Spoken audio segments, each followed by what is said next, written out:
제가 교인들하고 교회 일을 같이 해보면 세 종류로 나누어집니다. 첫 번째는 시킨 것도 제대로 못하는 또는 안 하는 사람들이 있죠. 어떤 경우에 기본도 안 되는 그런 경우가 있습니다. 참 난처하고 괜히 세웠나 싶은 마음이 들기도 합니다. 두 번째는 시킨 것만 하는 사람이 있죠. 맡겨진 것은 틀림없습니다. 아주 잘합니다. 그러나 거기까지만 합니다. 그 이상은 아니거나 또는 없죠. 사실은 그만큼만 해줘도 너무 감사하죠. 세 번째 사람이 있죠. 시킨 것 이상을 찾아 하는 사람, 더하는 사람. 어떤 때는 좀 오바를 해가지고 난처한 상황을 만들기도 하지만 그래도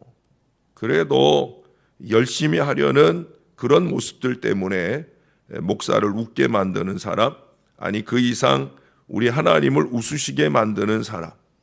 여러분, 이런 사람은 자꾸 더 쓰여지게 되어지는 거죠. 교인들 중에는 목사는 아무개만 좋아해 이러면서 시기하는 마음을 나타내지만, 그러나 잘하는 사람, 더하는 사람을 더 쓰게 되는 것은 그건 당연한 이치인 거예요. 예수님도 달란트 비유나 열무나 비유에 보면 10달란트 가진 사람에게 1달란트 가진 사람의 것을 뺏어 주잖아요. 10문화를 거둔 사람에게 10고울의 권세까지 더 크게 맡기잖아요. 그게 예수님이 말씀하신 성경적 원리라는 거죠. 교회나 기타 모든 공동체에 이런 사람이 많으면 많을수록 그 공동체는 좋아질 수밖에 없는 거예요. 그렇잖아요. 맡긴 것도 못하거나 안 하는 사람이 많으면 그 공동체가 제대로 되겠습니까? 그러나 맡긴 것 이상으로 더하는 사람들이 많아질 때 공동체는 잘 될 수밖에 없는 거예요. 지도자는 자연히 이런 사람들을 기대하며 기도할 수밖에 없는 겁니다. 저 역시도 마찬가지예요. 하나님 앞에 추수할 일꾼을 보내어 주소서 하는 간절한 마음들을 늘 기도합니다. 제 기도에 응답하시는 결실로서 쓰여지는 여러분들이 되시기를 바랍니다. 우리 에스라가 바로 그런 사람이에요. 우리 어제 읽지 않은 1절부터 5절까지를 제가 설명드렸잖아요. 그가 누구의 후손인지를 밝혔다. 그 말씀들을 보니까 우리는 그가 레위 사람 제사장이다 하는 것을 알 수가 있습니다. 그 역할만도 큰 거예요. 왜? 그 당시 제사장다운 제사장이 없던 시기에 그 제사장의 역할만 잘할 수 있어도 그는 훌륭한 사람이라는 거죠. 그러나 거기에 더하여서 그는 하나 더 겸직을 하고 있어요. 뭡니까? 학자라는 거죠. 학자, 서기관, 율법학자, 바로 그거예요. 제가 지난 주일에 말씀드린 대로 그냥 자리나 직함 하나 더 꿰차고 있는 그런 사람이 아니라는 거예요. 그 이상을 더 하려고 하는 사람이라는 거예요. 어제 우리가 6절에서도 그가 율법에 익숙한 학자라고 표현된 걸 봤어요. 그거는 에스라서 기자가 평가하는 거예요. 오늘 11절에도 똑같은 얘기를 적어요. 율례 학자요, 학자 겸 제사장이다. 이건 이제 에스라서를 적은 사람이 보는 관점이에요. 그러나 12절에서는 다른 관점이에요. 이방왕 아닥사스다가 이 에스라를 평가하는 말이에요. 객관적인 평가를 하는 거죠. 네? 객관적으로 뭐라 그러느냐? 그는 하늘의 하나님의 율법에 완전한 학자 겸 제사장이다. 율법에 완전한 사람이다. 이방왕이 그렇게 부르고 있다는 거예요. 주석학자들은 이 완전한이라고 하는 단어가 다른 단어와 연결되어져야 한다고 말하기도 합니다. 그 다른 단어라고 하는 것은 그 완전함이라는 것이 실천적 측면에서 이루어졌다는 걸 설명해 줄 수 있는 단어가 붙어야 된다는 거예요. 그러나 그것이 붙었건 안 붙었건, 또 오늘 우리의 번역에 그저 단순하게 완전한이라고 번역된 것만으로도 그는 저나 여러분에게 아마 큰 도전이 되리라고 봅니다. 여기 이 완전한 학자라고 한 말이 뭐냐? 그것도 율법에 완전하다는 거예요. 저같이 어리고 부족한 사람이야 그저 감동받은 바를 열심히 적어서 그것을 여러분들에게 전하는데 그칠 때가 많은데, 여기 이 에스라는 그게 아니라는 거예요. 그것을 실천적으로 행하기까지, 그것도 완전하게 내 스스로 생각할 때 이만하면 됐지 이게 아니라 이방왕 아닥사스다가 볼 때에도 야, 저놈은 저거 하나님 제대로 믿는 사람이야, 에? 그렇게 볼만한 그런 사람이었다는 거예요. 자기가 전하는 바를 삶으로 보여주었다는 거예요. 그에게서 마치 예수님의 경우처럼 말씀이 삶이 되는 완전한 말씀 생활이 그대로 이루어졌다 하는 거예요.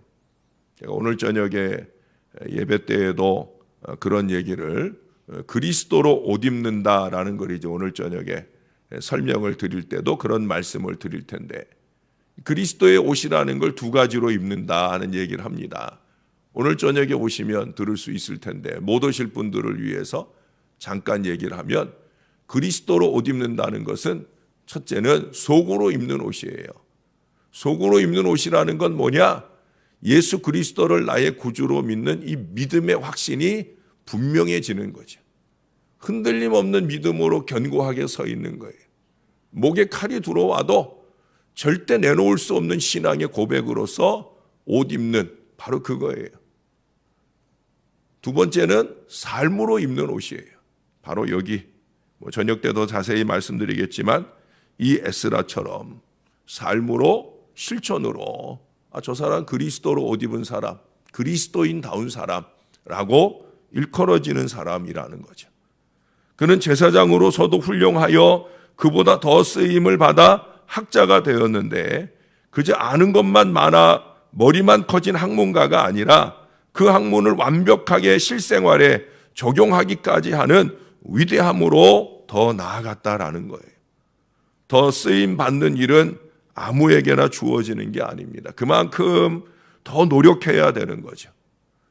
제가 신학교 다닐 때 비록 학생들이 대놓고 하지는 못한 말이지만 학생들끼리 그렇게 말하는 경우가 있어요. 기독교 윤리를 가르치는 교수님이 제일 비윤리적이다. 또 실천신학을 가르치는 교수님이 제일 비실천적이다. 이런 얘기들을 저희들끼리 어리석게 했던 적이 있습니다. 정말 그러시다고 보진 않아요. 제가 25년 만에 작년에 홈커밍 데이 하면서 학교를 가봤는데, 그 어른들을 다시 대하고 보니까 그때 그 철부지 때 대할 때하고는 다른 마음으로 이 어르신들을 대하게 되고, 이제는 다 연로하셔서 다들 은퇴도 하시고 이제는 힘도 없어지고, 그래서 그때 당시 우리가 학내 사태가 좀 있어서 우리 85기 중에 졸업을 못하고 86기로 넘어가서 졸업을 한 학우들이 많았어요. 근데 어떤 학생이, 어떤 우리 동기 학생이 그 어르신들 모아놓고 이제 저녁에 만찬을 나누는데, 하지 말아야 될 그때 그 얘기를 꺼낸 거예요. 이제 자기 나름으로는 자기는 먼저 졸업하고 우리 같은 동기들이 86기에 다 졸업하게 된 것이 참 미안하다 하는 말을 꺼내놨는데, 그때 우리 동기들한테 학내 사태로 인해 F학점을 준다든지 또 이렇게 점수를 안 줘가지고 그래서 유급을 하게 만든 그 교수님들이 거기 다 있어요. 거기에 기독교 윤리를 가르치는 분도 있고 실천신학을 가르치는 분들도 있고, 근데 이 어른들이 이제 거기서 사과도 하고, 그리고 그때는 또 학교 사정상 그럴 수밖에 없었다 얘기도 하고, 그러면서 우리가 함께 푸는 시간을 갖기도 했는데, 어떻든지 간에 제가 느낄 때는 우리가 그저 젊은 마음에 잘못 판단하지 않았겠나 하는 생각을 해요. 근데 제가 이 얘기를 드리는 것은 그만큼 실천이 어렵다라고 하는 거예요. 정말 어려운 거예요. 행함이 쉽지 않다는 거예요. 특히 완전한이라고 불리워지는 거, 이건 무척 어렵습니다. 이 설교를 하고 있는 저조차도 제가 그래서 늘 고백을 하잖아요. 저는 완전한 목사가 아직 못 됐다고, 목사 되어가고 있다고, 직함은 안수를 받고 목사고 신월제일교회 담임 목사, 위임 목사지만 그래도 여전히 그 자리에 합당한 모습을 향해 가고 있는 사람이라고 그렇게 고백을 하는 이유가 여기에 있습니다. 혹시 볼링이라는 경기를 아시나 모르겠어요. 제가 볼링을 한때 잘 치던 때도 있었습니다. 이 볼링이라고 하는 경기는 10번 프레임이 나눠져요. 한 번에 한 번씩 던지는데 마지막 10번째에는 3번까지 던질 수 있어요. 그 3번이라고 하는 거는 스페어를 커버했던가 아니면 스트라이크를 쳤을 때 한 번을 더 칠 수 있는 거예요. 총 12번을 치는 거예요. 이 볼링에서 퍼펙트라고 하는 점수는 300점입니다. 처음 1프레임부터 시작해서 마지막 12번째 공까지 한 번도 안 빠지고 다 스트라이크를 쳤을 때, 그럴 때 300점 퍼펙트라고 하는 점수를 얻게 되어지는 거예요. 이게 쉬운 게 아닙니다. 프로 볼러들도 평생에 손가락에 꼽을 정도로, 옛날 소망교회, 지금 소망교회 원로 목사님이신 곽선희 목사님도 볼링을 엄청 잘 치셔요. 그분도 3번, 무척 프로 선수급으로 잘 치는데 3번 그 퍼펙트를 해봤다고 그러시더라고요. 저는 지금은 거의 안 치고 안 친 지 뭐 한 10년 이상 되는데 한참 열심히 칠 때가 있었어요. 일주일에 한 번 이상 꼭 가가지고 칠 때가 있었는데, 그때 제가 7번 붙이고 한 번 쉬고 2번 치고 또 8번 붙이고 한 번 쉬고 2번 붙이고 그랬던 적이 있어요. 근데 여러분 그 중간에 한 번만 이빨이 빠져도 점수가 한 20-30점씩 훅 빠집니다. 제가 그때 최고 점수를 얻었던 게 270 몇 점 기억이 나는데 그 정도 점수가 되는 거예요. 그게 이빨 한 번 빠지고 2번 빠지면 그렇게 얻을 수밖에 없는 거예요. 그만큼 어려운 겁니다. 볼링만 그런 게 아니라 신앙 인생을 살아간다는 것 자체가 어려운 거예요. 말씀대로 완전하게 산다는 거 쉽지 않습니다. 그렇다고 해서 제가 여러분들에게 포기하라고 이 말씀을 전하는 건 아닐 것입니다. 대충 살아서 안 된다는 거죠. 퍼펙트 경기를 이루기 위해서 부단한 연습이 이루어져야 되는. 아까도 말씀드렸지만 제가 그 시기 최고의 경기력을 나타낼 때 그때 인근의 목사님들이 자꾸 와라 해서 그래서 가서 일주일에 한 번, 2번 그분들하고 치다 보니까 자꾸 치니까 실력이 자꾸 늘어나더라고요. 그래서 뭐 경기 중에 스트라이크 몇 개 치는 거는 그때는 별거 아니었는데 이제 오랜 동안 이제 이 볼링을 안 치다 보니까 지금은 뭐 경기하면서 스트라이크 한두 번 치는 것도 어려울 정도로 그만큼 연습이 필요한 거예요. 신앙의 연습은 더 그렇습니다. 경건의 연습은 더 그렇습니다. 경기력을 잘 발휘해서 퍼펙트 한두 번 치는 거, 그런 거는 이 금생 현재 우리의 삶 가운데서 잠시 영광이 될 수 있을 거예요. 그러나 여러분, 우리가 말씀대로 살려고 몸부림치고 완전한 그리스도인으로서 거듭나기를 원하여 애쓰고 수고하는 이 그리스도인 되는 연습, 이 경건한 연습은 금생뿐 아니라 내생에도 유익하다라고 분명히 우리에게 말씀해 주셨습니다. 사랑하는 여러분, 스스로를 버린 몸 취급하고 제멋대로 살지 말고 실패와 실수를 반복하고 포기란 단어가 끊임없이 우리 가슴에 맴돌다 할지라도 우리는 다시 마음을 추스려 일으켜야 합니다. 그리고 그 경건한 연습을 이어가야 합니다. 말씀을 붙들고 씨름해야 하고 실천해 보려고 몸부림치며 노력해야 되는 거예요.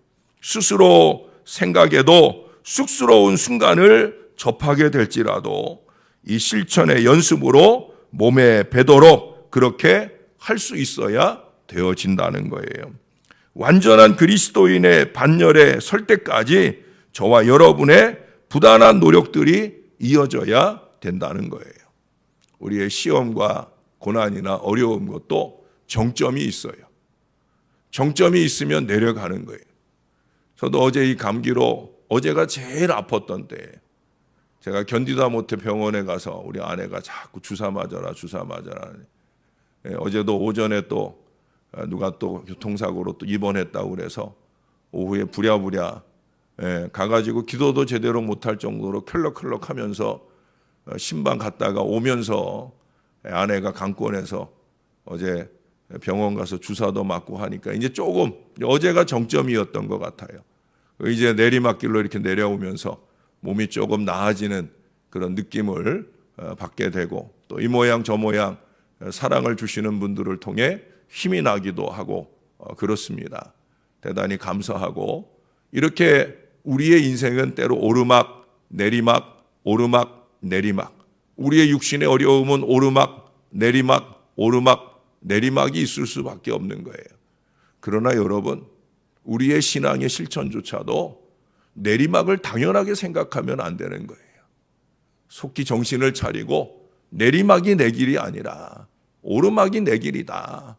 주께서 원하고 바라시는 대로 그 오르막을 위해서 다시 한 번 더 말씀을 붙들고 이 말씀대로 이루어질 미래를 바라보고 가야 되겠다 하는 마음들이 저와 여러분의 마음 가운데 있어지기를 바랍니다. 그래서 완전하다라는 말을 우리가 죽을 때에 가서나 들을 수 있을런지 몰라도 그래도 그때에 이를 때까지 최선으로 우리의 다름박질할 수 있는 저와 여러분 될 수 있기를 우리 구주 예수님의 이름으로 간절히 축원합니다.